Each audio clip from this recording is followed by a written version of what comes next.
Everyone, welcome back to my YouTube channel. So ಇವತ್ತು ಮಾರ್ನಿಂಗಿಂದ video start ಮಾಡ್ತಾ ಇದ್ದೀನಿ. ಬೆಳಗ್ಗೆ ಮಾರ್ನಿಂಗ್ ಒಂದು ಗ್ಲಾಸ್ ವೆಯ್ಟ್ ಲಾಸ್ ಡ್ರಿಂಕ್ ಕುಡಿದು ಇವಾಗ ಬ್ರೇಕ್ಫಾಸ್ಟ್ಗೆ ರೆಡಿ ಮಾಡ್ಕೊತಾ ಇದ್ದೀನಿ.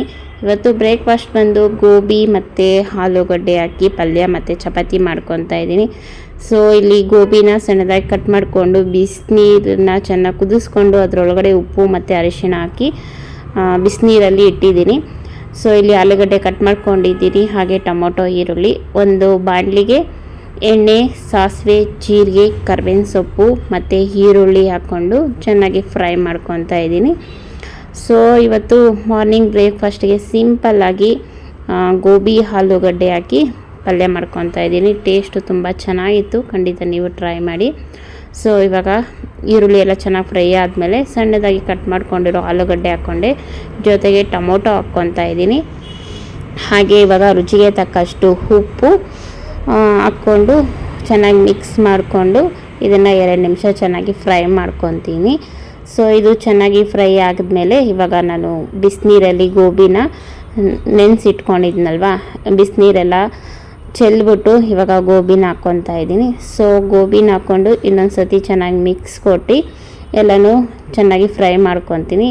ಸೊ ಇನ್ನೊಂದು ಸೈಡ್ ಬಂದು ನಾನು ಇಲ್ಲಿ ಬೇಳೆನ ಚೆನ್ನಾಗಿ ಬೇಯಿಸ್ಕೊಂಡು ಇಟ್ಕೊಂಡಿದ್ದೀನಿ. ಏನು ಬೇಳೆ ಅಂದರೆ ತೊಗರಿಬೇಳೆ. ಕುಕ್ಕರಲ್ಲಿ 1 ವಿಸಿಲು ಒಂದು ಸ್ವಲ್ಪ ಬೇಳೆನ ನುಣ್ಣಗೆ, ಅಂದರೆ ತುಂಬ ನುಣ್ಣಗಲ್ಲ, ಬೇಳೆ ಬೇಯಷ್ಟು ಬೇಯಿಸ್ಕೊಂಡಿದ್ದೀನಿ. ಸೊ ಇವಾಗ ತೊಗರಿಬೇಳೆನ ಹಾಕ್ಕೊತಾ ಇದ್ದೀನಿ. ಈ ಥರನೂ ಒಂದು ಸತಿ ಮಾಡಿ ನೋಡಿ, ರುಚಿ ತುಂಬ ಚೆನ್ನಾಗಿರುತ್ತೆ. ಸೊ ಇವಾಗ ಸ್ವಲ್ಪ ನೀರು ಹಾಕ್ಕೊಂಡು ಎಲ್ಲನೂ ಚೆನ್ನಾಗಿ ಬೇಯಿಸ್ಕೊತಾ ಇದ್ದೀನಿ. ಆಲೂಗಡ್ಡೆ ಮತ್ತು ಗೋಬಿ ಬೇಗನೆ ಬೆಂದೋಗುತ್ತೆ, ಇದಕ್ಕೇನು ತುಂಬ ಟೈಮ್ ಏನು ಹಿಡಿಯಲ್ಲ. ಬೇಳೆ ಮಾತ್ರ ನಾವು ಕುಕ್ಕರಲ್ಲಿ 1 ವಿಸಿಲ್ ತೊಗೊಬೇಕಾಗುತ್ತೆ. ಸೊ ಇವಾಗ ನೋಡಿ ಚೆನ್ನಾಗಿ ಎಲ್ಲ ಬೆಂದಿದೆ. ಇದಕ್ಕೆ ಕೆಲವೊಂದು ಮಸಾಲ ಐಟಮ್ ಆ್ಯಡ್ ಮಾಡಿಕೊಂಡು ಮತ್ತೊಂದು ಸತಿ 1-2-3 ನಿಮಿಷ ಚೆನ್ನಾಗಿ ಫ್ರೈ ಮಾಡಿಕೊಂಡ್ರೆ ಪಲ್ಯ ಗೊಜ್ಜು ರೆಡಿ ಆಗುತ್ತೆ. ಕೆಲವೊಂದು ಸ್ಪೂನ್ ಧನಿಯಾ ಪುಡಿ ಹಾಕ್ಕೊತಾ ಇದ್ದೀನಿ, ಖಾರಕ್ಕೆ ಬೇಕಾಗಿರೋ ಅಷ್ಟು ಖಾರದ ಪುಡಿ ಹಾಕ್ಕೊತಾ ಇದ್ದೀನಿ. ಸೊ ಹಾಗೆ ಒಂದು ಸ್ವಲ್ಪ ಜೀರಿಗೆ ಪುಡಿ ಹಾಕ್ಕೊತಾ ಇದ್ದೀನಿ, ಹಾಗೆ ಪೆಪ್ಪರ್ ಪೌಡರ್ ಒಂದು ಸ್ವಲ್ಪ ಹಾಕ್ಕೊತಾ ಇದ್ದೀನಿ. ಸೊ ಹಾಗೆ ಒಂಚೂರು ಗರಂ ಮಸಾಲ ಹಾಕ್ಕೊಂಡು ಸ್ವಲ್ಪ ಕೊತ್ತಂಬರಿ ಸೊಪ್ಪು ಹಾಕ್ಕೊಂಡು ಚೆನ್ನಾಗಿ ಮಿಕ್ಸ್ ಮಾಡಿಕೊಂಡು ಇನ್ನೊಂದು 2-3 ನಿಮಿಷ ಹಸಿ ವಾಸನೆ ಹೋಗೋ ಗಂಟ ಚೆನ್ನಾಗಿ ಫ್ರೈ ಮಾಡ್ಕೊತೀನಿ. ಸೊ ಇಷ್ಟೇ ಮಸಾಲ, ಡಿಫ್ರೆಂಟಾಗಿರುತ್ತೆ ಟೇಸ್ಟು. ಸೊ ನೀವಿಲ್ಲಿ ಬೇಳೆ ಬೇಡ ಅಂದ್ರೂ ಹಾಗೇನೂ ಮಾಡ್ಕೊಬೋದು. ನಾನು ಬೇಳೆನೂ ಬೇಯಿಸ್ಕೊಂಡು ಡಿಫ್ರೆಂಟಾಗಿ ಮಾಡ್ತಾಯಿದ್ದೀನಿ. ತುಂಬ ರುಚಿಯಾಗಿತ್ತು. ಆದರೆ ನಿಮಗೇನಾದರೂ ಇಷ್ಟ ಆದರೆ ಖಂಡಿತ ನೀವು ಟ್ರೈ ಮಾಡಿ ನೋಡಿ.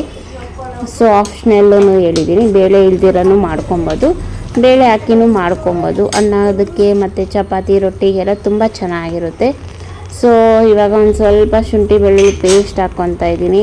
ಮೊದಲೇ ಹಾಕ್ಕೊಬೇಕಾಯ್ತು, ಮರ್ತೋಗಿದ್ದೆ. ಸೊ ಹಂಗಾಗಿ ಇವಾಗ ಒಂದು ಸ್ವಲ್ಪ ಶುಂಠಿ ಬೆಳ್ಳುಳ್ಳಿ ಪೇಸ್ಟ್ ಹಾಕ್ಕೊಂಡು ಲಾಸ್ಟಿಗೆ ಕೊತ್ತಂಬರಿ ಸೊಪ್ಪು ಹಾಕ್ಕೊಂಡು ಕುದಿಸ್ಕೊಂಡ್ರೆ ಒಂದೊಳ್ಳೆ ಟೇಸ್ಟಿಯಾಗಿರುವ ಪಲ್ಯ ಗೊಜ್ಜು ರೆಡಿ ಆಗುತ್ತೆ. ಗೋಬಿ, ಹಾಲು ಮತ್ತು ಬೇಳೆ 3 ಹಾಕಿ ಮಾಡಿರುವ ಪಲ್ಯ ಇದು. ಡಿಫ್ರೆಂಟಾಗಿತ್ತು, ಖಂಡಿತ ನೀವು ಒಂದು ಸತಿ ಟ್ರೈ ಮಾಡಿ ನೋಡಿ. ಸೊ ಬೆಳಗ್ಗೆ ಮಕ್ಕಳಿಗೆ ಟಿಫನು ಮತ್ತು ತಿನ್ನೋದಕ್ಕೆ ಎಲ್ಲ ಕೊಡ್ತಾಯಿದ್ದೀನಿ.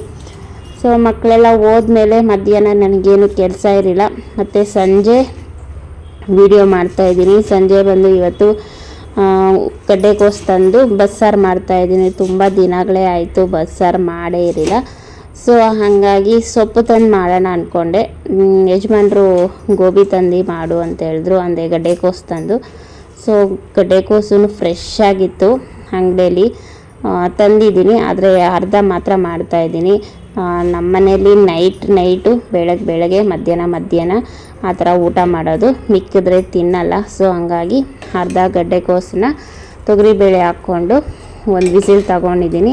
ಒಂದೇ ವಿಸಿಲ್ ತೊಗೊಬೇಕು, 2-3 ವಿಸಿಲ್ ತೊಗೊಂಡ್ರೆ ಬೇಳೆ ಎಲ್ಲ ಬೆಂದೋಗುತ್ತೆ ಮತ್ತು ಕೋಸೆಲ್ಲನೂ ಫುಲ್ ಬೆಂದೋಗಿರುತ್ತೆ. ಹಾಗಾಗಿ ಇಲ್ಲಿ ರುಬ್ಬೋದಕ್ಕೆ ಬಂದು ಇವತ್ತು ನಾನು ಕಾಯಿ ಹಾಕ್ದಿರ ಮಾಡ್ತಾಯಿದ್ದೀನಿ ಬಸ್ಸಾರು. ನಾವೇನು ಕೋಸು ಮತ್ತು ಬೇಳೆ ತೊಗೊಂಡಿದ್ದೀರೋ ಅದು, ಮತ್ತು ಈರುಳ್ಳಿ, ಬೆಳ್ಳುಳ್ಳಿ, ಟೊಮೊಟೊ ಎಣ್ಣೆಯಲ್ಲಿ ಚೆನ್ನಾಗಿ ಫ್ರೈ ಮಾಡ್ಕೊಂಡಿದ್ದೀನಿ. ಒಂದು ಸ್ವಲ್ಪ ಜೀರಿಗೆ ಮತ್ತು ಪೆಪ್ಪರು, ಸಾಂಬಾರು ಪುಡಿ ಮತ್ತು ಕೊತ್ತಂಬರಿ ಸೊಪ್ಪು ಇಷ್ಟೇ ಹಾಕ್ಕೊತಾ ಇರೋದು. ಬಸ್ಸಾರಿಗೆ ಯಾವಾಗಲೂ ನಾನು ಕೊಬ್ಬರಿ ಹಾಕಿ ಮಾಡ್ತಾಯಿದ್ದೆ, ಆದರೆ ಈ ಸತಿ ಅಂತೂ ಕೊಬ್ಬರಿ ಹಾಕ್ದಿರನೇ ಮಾಡಿದೆ. ತುಂಬ ಚೆನ್ನಾಗಿ ಬಂದಿತ್ತು ರುಚಿ. ಫಸ್ಟ್ ಟೈಮ್ ಮಾಡಿದ್ದು. ಕಾಯಿ ಇರಲಿಲ್ಲ ಮನೆಯಲ್ಲಿ, ಯಜಮಾನ್ರು ಕಾಯಿ ಹಾಕ್ದಿರನೇ ಮಾಡು ಅಂತ ಹೇಳಿದ್ರು. ಸರಿ ಟ್ರೈ ಮಾಡೋಣ ಅಂತ ಮಾಡಿದೆ. ಏನು ಡಿಫ್ರೆನ್ಸ್ ಅನಿಸಿಲ್ಲ ನನಗೆ, ತುಂಬ ಚೆನ್ನಾಗಿತ್ತು. ಕಾಯಿನೇ ಬೇಕಂತೇನಿಲ್ಲ ಬಸ್ಸಾರಿಗೆ, ಹಾಗೇನೂ ಮಾಡ್ಬೋದು ಅನ್ನಿಸ್ತು ನನಗೆ. ಸೊ ಟೇಸ್ಟು ನಿಜ ಹೇಳ್ತಾಯಿದ್ದೀನಿ, ತುಂಬ ಚೆನ್ನಾಗಿತ್ತು. ನೀವು ಒಂದು ಸತಿ ಕಾಯಿ ಹಾಕ್ತೀರಾ ಬಸ್ಸಾರು ಮಾಡಿ ನೋಡಿ, ಹೇಗೆ ಬಂತು ಅನ್ನೋದನ್ನು ಕಮೆಂಟ್ ಸೆಕ್ಷನಲ್ಲಿ ತಿಳಿಸಿ. ನನಗಂತೂ ತುಂಬ ಇಷ್ಟ ಆಯಿತು, ತುಂಬ ಚೆನ್ನಾಗಿತ್ತು. ಸೊ ಇವಾಗ ನಾನು ಎಲ್ಲನೂ ಮಿಕ್ಸಿ ಜಾರ್ಗೆ ಹಾಕ್ಕೊಂಡು ಮಿಕ್ಸಿ ಮಾಡ್ಕೊತಾ ಇದ್ದೀನಿ. ಹಾಗೆ ಮಧ್ಯ ಮುದ್ದೆ ಮತ್ತು ಅನ್ನ ಮಾಡ್ಕೊತಾ ಇದ್ದೀನಿ. ಅಕ್ಕಿ ತೊಳೆದು ಇಟ್ಟಿದ್ದೀನಿ. ಸೊ ಇವಾಗ ಸಾಂಬಾರಿಗೂ ರೆಡಿ ಆಯಿತು. ಸಾಂಬಾರು ಒಗ್ಗರಣೆ ಮಾಡಿ ಇಟ್ಬಿಟ್ಟು ಆಮೇಲೆ ಪಲ್ಯ ಒಗ್ಗರಣೆ ಹಾಕ್ಬಿಟ್ಟು ಆಮೇಲೆ ಮುದ್ದೆ ಮಾಡ್ಕೊಳ್ಳೋಣ ಅನ್ಕೊತಾ ಇದ್ದೀನಿ. ಸೊ ಹಾಗೆ ಈ ಸತಿ ನಾವು ಸಂಕ್ರಾಂತಿ ಮಾಡ್ಕೊಂಡಿಲ್ಲ, ಯಾಕಂದರೆ ನಮ್ಮ ಅಜ್ಜಿ ತೀರೋಗಿದ್ರು, ನಮಗೆ ಅಂಟಿದೆ 12 ದಿವಸ. ಹಾಗಾಗಿ ಈ ಸತಿ ಸಂಕ್ರಾಂತಿ ಮಾಡೋಕ್ಕಾಗಿಲ್ಲ.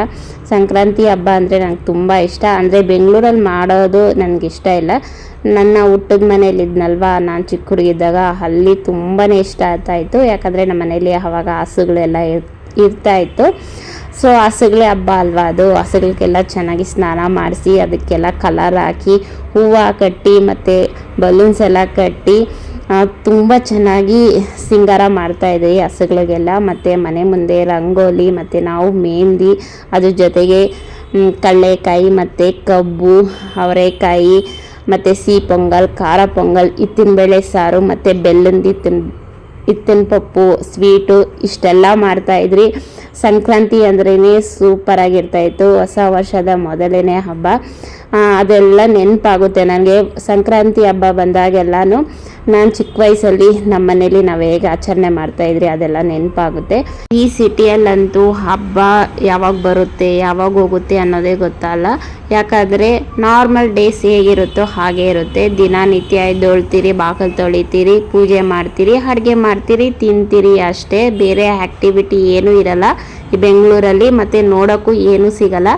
ಸೊ ಹಾಗಾಗಿ ನನಗೆ ಬೆಂಗಳೂರಲ್ಲಿ ಯಾವ ಹಬ್ಬ ಮಾಡಿದ್ರೇನು ಒಂದ್ಸಲ ನಾರ್ಮಲ್ ಡೇಸ್ ಏನು ಅನಿಸುತ್ತೋ ಅದೇ ಥರನೇ ಇರುತ್ತೆ. ಆದರೆ ಹಳ್ಳಿಗಳಲ್ಲಿ ಹಾಗಲ್ಲ, ತುಂಬಾ ನೋಡ್ಬೋದು. ಹಸುಗಳಿಗೆಲ್ಲ ಸಿಂಗಾರ ಮಾಡಿ ಮತ್ತು ಅಲ್ಲಿ ಬೆಂಕಿ ಹಾಕಿ ಅದ್ರ ಮೇಲೆ ಹೆಗರೋದಾಗಲಿ, ಮತ್ತು ದೇವಸ್ಥಾನಕ್ಕೆ ಹೋಗೋದಾಗಲಿ, ಮತ್ತು ಮನೆ ಮುಂದೆ ಎಲ್ಲರೂ ರಂಗೋಲಿ ಹಾಕಿರ್ತಾರಲ್ವ, ಯಾರು ಚೆನ್ನಾಗಿದೆ, ಯಾರ್ದು ಸೂಪರಾಗಿ ಕಾಣಿಸ್ತಾ ಇದೆ ಅಂದರೆ ಅದನ್ನೆಲ್ಲ ನೋಡೋದು ಕುತೂಹಲ. ಮತ್ತು ಹೊಸ ಬಟ್ಟೆಗಳು ಮತ್ತು ಮೆಹಂದಿ ಎಲ್ಲ ಹಾಕ್ಕೊಂಡಿರ್ತೀರಲ್ವ, ಯಾರ್ಯಾರು ಯಾವ ಥರ ಮೆಹಂದಿ ಹಾಕಿದ್ದೀರಿ, ನೀನು ಚೆನ್ನಾಗಿದೆಯಾ, ನಾನು ಚೆನ್ನಾಗಿದೆಯಾ ಅಂತ ಈ ಥರ ಎಲ್ಲ ಮಾತಾಡೋದು ತುಂಬ ಚೆನ್ನಾಗಿರುತ್ತೆ.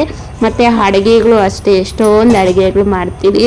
ಅದ್ರ ಜೊತೆಗೆ ತಿನ್ಕೊಂಡು ಮನೆ ಮಂದಿ ಎಲ್ಲ ಖುಷಿಯಾಗಿರುತ್ತೆ, ಹಬ್ಬದ ವಾತಾವರಣ ಇರುತ್ತೆ. ಆದರೆ ಸಿಟಿಯಲ್ಲಿ ಆ ಥರ ಏನೂ ಇರಲ್ಲ. ಇದೆಲ್ಲ ನಾನು ಮಿಸ್ ಮಾಡ್ಕೊತೀನಿ. ಹಾಗಾಗಿನೇ ನನಗೆ ಯಾವಾಗೂ ಅಷ್ಟೇ ನನಗೆ ಸಿಟಿ ಅಂದ್ರೇ ಇಷ್ಟ ಆಗಲ್ಲ. ತುಂಬ ವಿಡಿಯೋದಲ್ಲೂ ನಾನು ಹೇಳಿದ್ದೀನಿ, ನನಗೆ ಸಿಟಿ ಅಂದರೆ ಏನೋ ಇಷ್ಟನೇ ಆಗಲ್ಲ. ಹಳ್ಳಿ ಅಂದ್ರೇ ಇಷ್ಟ. ಹಳ್ಳಿ ವಾತಾವರಣ, ಹಳ್ಳಿ ಜನಗಳು, ಅಲ್ಲಿ ಮಾತಾಡೋದು ಎಲ್ಲನೂ ತುಂಬ ಚೆನ್ನಾಗಿರುತ್ತೆ. ಸೊ ಇದೆಲ್ಲ ಮಿಸ್ ಮಾಡ್ಕೊತೀನಿ. ಮತ್ತು ಸಂಕ್ರಾಂತಿ ಹಬ್ಬ ಬಂದಾಗೆಲ್ಲ ಇದೆಲ್ಲನೂ ನೆನಪಾಗುತ್ತೆ ನನಗೆ. ನನ್ನ ಮಕ್ಕಳಿಗೆಲ್ಲ ಹೇಳ್ತಾ ಇರ್ತೀನಿ, ನನ್ನ ಹಳೆ ಅಂದರೆ ನಾನು ನಮ್ಮ ಹಳ್ಳಿಯಲ್ಲಿದ್ದಾಗ ನಾನು ಯಾವ ಥರ ಇದ್ದೆ, ನಾವು ಯಾವ ಥರ ಹಬ್ಬ ಮಾಡ್ತಾಯಿದ್ರಿ, ಅಲ್ಲಿ ಯಾವ ಥರ ಖುಷಿಯಾಗಿರ್ತಾಯಿದ್ರಿ, ಇದೆಲ್ಲ ನಡೀತಾ ಇತ್ತು ಅಂತೆಲ್ಲ ಅದನ್ನೆಲ್ಲ ಹೇಳ್ತಾ ಇರ್ತೀನಿ. ನಮ್ಮ ಮಕ್ಕಳಿಗೆ ಇದನ್ನೆಲ್ಲ ನನಗೆ ತೋರಿಸೋದಕ್ಕೂ ಆಗಲ್ಲ. ಮತ್ತು ಇದನ್ನೆಲ್ಲ ನಾನು ಯಾವ ಥರ ಇದನ್ನೆಲ್ಲ ಜೀವಿಸಿದ್ದೀನಿ ಅದನ್ನು ಅವ್ರಿಗೆ ಜೀವಿಸೋಕ್ಕೂ ಆಗಲ್ಲ. ಸೊ ಅದನ್ನೆಲ್ಲ ಮಿಸ್ ಮಾಡಿಕೊಂಡಾಗ ನನ್ನ ಮಕ್ಕಳು ಇದೆಲ್ಲ ನೋಡಿಲ್ವಲ್ಲ, ಇದೆಲ್ಲ ತಿಳ್ಕೊಂಡಿಲ್ವಲ್ಲ ಅಂತ ಬೇಜಾರಾಗುತ್ತೆ ಒಂದೊಂದು ಸತಿ. ಸೊ ಇಲ್ಲಿ ಸಾಂಬಾರು ರೆಡಿ ಆಯಿತು. ಸಾಂಬಾರಿಗೆ ಒಗ್ಗರಣೆ ಹಾಕ್ಕೊಂಡಿದ್ದೀನಿ. ಎಣ್ಣೆ, ಸಾಸಿವೆ, ಈರುಳ್ಳಿ, ಕರಿಬೇವಿನ ಸೊಪ್ಪು, ಹಿಂಗು ಹಾಕಿ ನಾವೇನು ಮಸಾಲ ರುಬ್ಬಿದ್ರು ಅದನ್ನು ಹಾಕ್ಕೊಂಡು ನೀರು ಎಷ್ಟು ಬೇಕೋ ಅಷ್ಟು ಹಾಕ್ಕೊಂಡು ಚೆನ್ನಾಗಿ ಕುದಿಸ್ಕೊಂಡು ಸೊ ಬಸ್ಸಾರು ರೆಡಿ ಆಯಿತು. ತೆಂಗಿನಕಾಯಿ ಹಾಕ್ದಿರೇ ಬಸ್ಸಾರು ತುಂಬ ಟೇಸ್ಟಿಯಾಗಿ ಬಂದಿತ್ತು ಇಲ್ಲಿ. ಸೊ ಅನ್ನ ಬೇಯ್ತಾ ಇದೆ, ಇನ್ನು ಸ್ವಲ್ಪ ಕುಂಬಲ್ಬೇಕು. ಇವಾಗ ಪಲ್ಯಕ್ಕೆ ಏನೇನು ಬೇಕೋ ಎಲ್ಲ ಕಟ್ ಮಾಡ್ಕೊಂಡಿದ್ದೀನಿ. ಇವಾಗ ಇದನ್ನು ಒಗ್ಗರಣೆ ಹಾಕ್ಕೊಬೇಕು. ಸೊ ಸಿಂಪಲ್ಲಾಗಿ ಎಣ್ಣೆ, ಸಾಸಿವೆ, ಈರುಳ್ಳಿ, ಜೀರಿಗೆ, ಒಣಮೆಣಸಿನ್ಕಾಯಿ, ಕರಿಬೇವಿನ ಸೊಪ್ಪು ಇದನ್ನೆಲ್ಲ ಎಣ್ಣೆಲಿ ಬಾಡಿಸ್ಕೊಂಡು ಇದಕ್ಕೆ ಎಲೆಕೋಸು ಮತ್ತು ತೊಗರಿ ಬೇಳೆನ ಬೇಯಿಸಿಟ್ಕೊಂಡಿದ್ದೀರಲ್ವ ಅದನ್ನು ಹಾಕ್ಕೊಂಡು ಚೆನ್ನಾಗಿ ಮಿಕ್ಸ್ ಮಾಡಿಕೊಂಡ್ರೆ ಪಲ್ಯ ರೆಡಿ ಆಗುತ್ತೆ. ಸೊ ನೋಡಿದ್ರಲ್ಲ ಫ್ರೆಂಡ್ಸ್, ಕಾಯಿ ಬಳಸ್ದಿರೇ ಬಸ್ಸಾರು ಸಾರು ಹೇಗೆ ಮಾಡೋದು ಅನ್ನೋದನ್ನು ತೋರಿಸಿದ್ದೀನಿ. ಎಲೆಕೋಸಿನ ಬಸ್ಸಾರು ಸಾಂಬಾರು ತುಂಬ ಟೇಸ್ಟಾಗಿತ್ತು. ಖಂಡಿತ ನೀವು ಒಂದು ಸತಿ ಟ್ರೈ ಮಾಡಿದೆ ಕಮೆಂಟ್ ಸೆಕ್ಷನ್ ತಿಳಿಸೋದನ್ನು ಮರಿಬೇಡಿ.